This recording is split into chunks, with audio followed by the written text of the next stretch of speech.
are all these people who are derivative, and what they have is smart marketing. They're not concerned with translating reality, as you said. They're not interested in saying things of depth, as you said. They're not interested in drawing people into the content of their work. They're interested in creating a cult of personality for themselves. And so I was wondering if you might be willing to reflect upon that and address your views of that as well. Well, the thing that I would say about the Finleys or the Rollinses or some of the other people you mentioned, there's an old saying that never ascribe to malice what can be properly accounted for by stupidity. And as a corollary of that, I would say, I don't know if a Karen Finley or a Rollins or any of these other people are even capable of going beyond the cult of personality kind of thing, the desire to be famous. You know, getting back to what I said about the simian, we as human beings, we want to be the center of attention. We are social animals.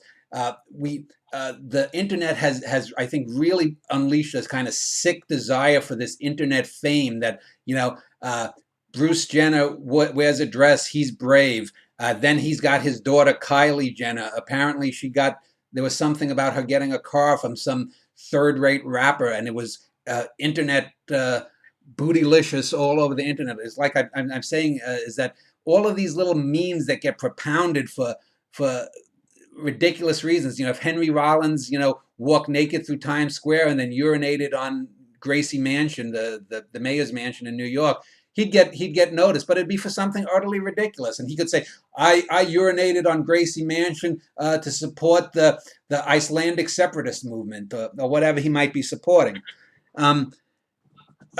But yeah, I went to countless cabarets and performance art, and I saw Finley with the stuff. There was another performance artist I knew who was sort of in the Karen Finley vein in the Twin Cities. Her name was Heidi Arneson. She was a nice enough woman. I think she once told me, and I could be wrong, but that she had had some mental issues that she had been trying to work out, and she was actually a pretty good writer. But then she would do crazy stuff, like she would take off her clothes to read something banal, and it's like, okay, well, you're naked. She wasn't an unattractive woman by any means, but why did you have to get naked? I mean, I remember going to a performance of King Lear with a friend of mine about 20 years ago, and there's the scene where Lear's wandering about on the heath, and he's all fucked up, and he's soliloquizing, and he meets the fool. I think it is the fool, or some minor character. Except in this version, the minor character is naked. Now, what happened was the whole audience sees him naked, and they go, but not because of the nudity. I mean, if you're going to a small theater, you're sophisticated enough. It's not the nudity, but the thing is, it was so cold in the theater that he had, the Seinfeldian shrinkage, and so he had about this 1-inch little penis sticking out, and throughout the whole play, when I think he appears once more in the play, people will say, when's Shrinky Dink coming back? When's Shrinky? So the whole play was undermined by this bad directorial decision to, for no apparent reason, gratuitously stick nudity into the play. Now, I don't remember if the actor playing Lear or who was playing the daughters or anyone else. I don't remember anything but this naked guy, and not because of moral outrage, but just because it was gratuitous, and it totally undermined what the play was about. So why do that? Because I mean, you could do something. You could transpose Lear into modern society.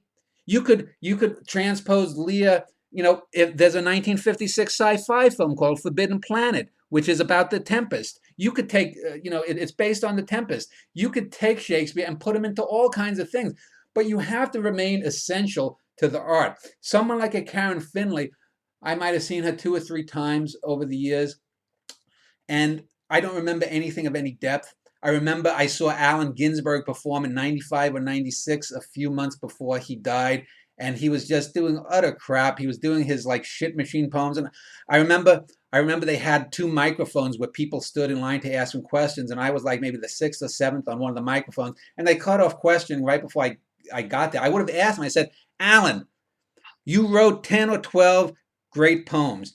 These are seminal poems. Howl, Kaddish, a few others, Sunflower Sutra, Supermarket in California. These are poems that are important as art. They also have a political element. Now, for the last 20 years, all you've been looking to do is write poems to get into the pants of little, teenage grocery bag boys. What is wrong with you? I mean, were you always this way? Or did you slack off and just become this worthless individual? I don't know. Again, getting back, I don't know if a Henry Rollins has that ability. I've listened to some of the Henry Rollins music. I've got a couple of books of his so-called poetry. I've seen videos. He's an effective performer. There's a difference though between performance art and poetry. When I would read a poem when I got on stage, I would try to put something in, but I would try to stand there and read. I remember I read a poem about at this thing called Ball's Cabaret in Minnesota. I remember I read one. I had a poem about Frederick Edwin Church, one of his great uh, large painting poems. And I remember I turned my back to the audience and I imagined the painting behind me. And I got down and I just read the words so that people, and I would point where certain things in my memory of where the painting was, and I would use the words.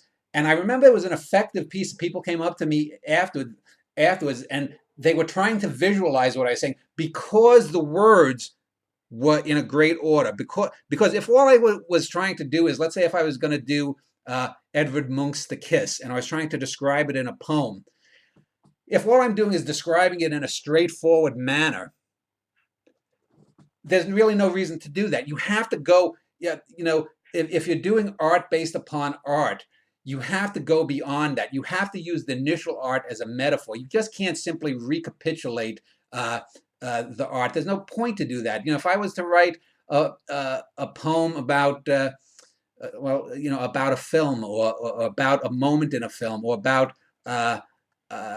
like I said, one of these paintings. I did a series of painting poems called the 49 Gallery, where I took famous paintings and I would write about them. But I can't simply recapitulate what the painting is. That's going to fail. Even if it's a solid poem, it's not going to be as good as the painting. It has to be a starting point from where you go off. Someone like a Karen Finley, someone like a Rollins, a lot of these performance artists, all the New Eurekans, all they are interested is in about themselves. This goes back to the confessional poets. Now, the best confessional poets, the Berrymans, the Plaths, at their best, wrote great poems. And it's certainly fodder for art to talk about yourself, to talk about the I.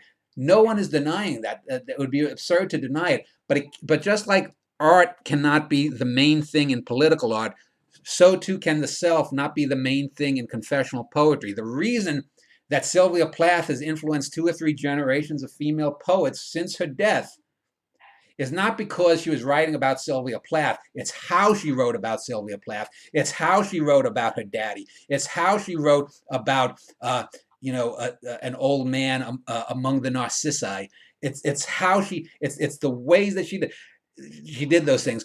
Hart Crane. We remember Hart Crane's poems not because he was the queer guy who flung himself off a boat to kill himself because he was depressed because he couldn't find homosexual happiness in the 1930s and might have been trying to get into society by marrying some woman. No, that's irrelevant. It's the way that he wrote about things, whether it's about his grandmother's love letters, whether it's about Charlie Chaplin, whether it's about people walking down Manhattan in a section of the bridge. Those are the things that make him worthwhile, and those are the things that probably are absent in the Finleys and the Rollinses and that ilk and the New Eurekans.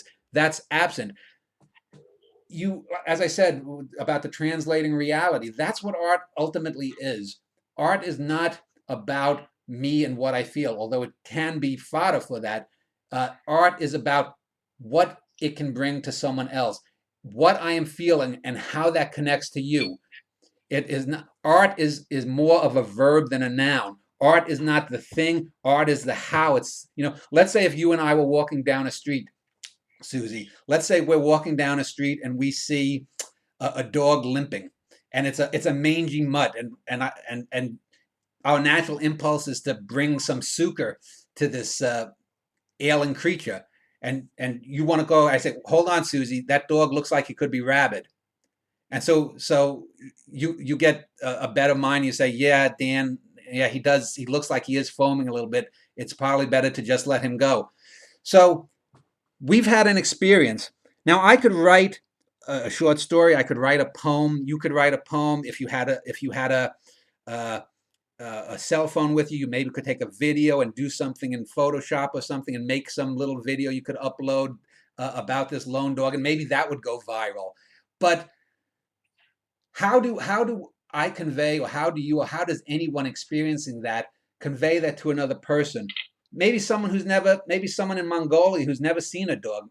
I'm sure they have dogs in Mongolia, but what my point is that whatever that experience might be something that's beyond another person's ken. So I have to use something like metaphor. I have to use something like symbols. I have to use some tools to translate the pain, the loneliness, the existential horror, if you will, of this poor creature's plight to someone who may have no familiarity with that. So that's what art can do. My simply saying, oh, there's a limping, probably rabid dog, that doesn't convey it. But I can find a way to convey that, and that's what art does, and that's probably the thing, again, that a Finley or a Rollins not only can't do, but it's probably beyond their ken to even understand that that's what it should do. And that's one of the things, especially with young people. There's a young fellow on my e-list that I recently sent some of my long books to. He read my 2.5 million word novel. Then he read my 4-volume memoirs, and he's just devouring things. And he's got a great mind, because he can point out things that Harold Bloom or Helen Vendler or any of these art critics of the last 40 years could never see. These editors at Random House that put out the garbage by the Franzens, or the dull shit of a Joyce Carol Oates, they cannot see. But here's a young kid that can see it, and he's not merely aping what I say. He's pointing to things in the works, and he's got the mechanics down. If you can understand the mechanics of how art works, of how to translate that possibly rabid dog into something worthwhile that someone in 150 years can understand, that's something special. Because there are lots of people who can mimic things. You can look at painting forgers. There's a famous Orson Welles film called F for Fake about this great painter who was a forger. Now, he was a great technical painter, but he did not have any individual thing to say. It's like there's a guy, who's the poet? Delamere, Walter Delamere, the English poet. I always use him because if you look at him technically, I don't know if you've ever read Delamere's poems. His poems are wonderfully musical. They are. I don't believe in classical meter, but if you want to take use an example of classical meter in poetry, he would be your example, because he is phenomenally musical and technically perfect, but he hasn't got a goddamn thing to say. I mean, he writes about the tritest subjects in the tritest ways. He does it beautifully, but there's no there. There's no there in Delamere, and because there's no Delamere in Delamere, because there's no there, ultimately he failed as an artist. And it's that ability to recognize those things, to understand the mechanics of that reality does translate things and how to do it. And there are going to be people that are going to do this in a number of ways. There's a young girl on my e-list that I met through Facebook, through another e-lister. You may have seen her, a girl named Sarah Hostet. I did an interview with her.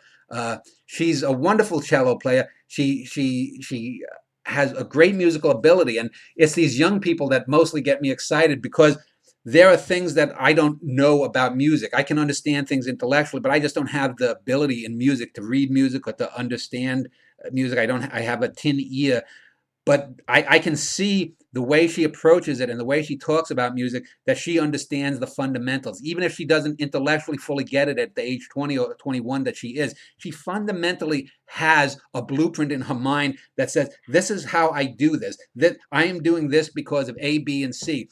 And that's a rare thing, and that's the thing that a Karen Finley doesn't have.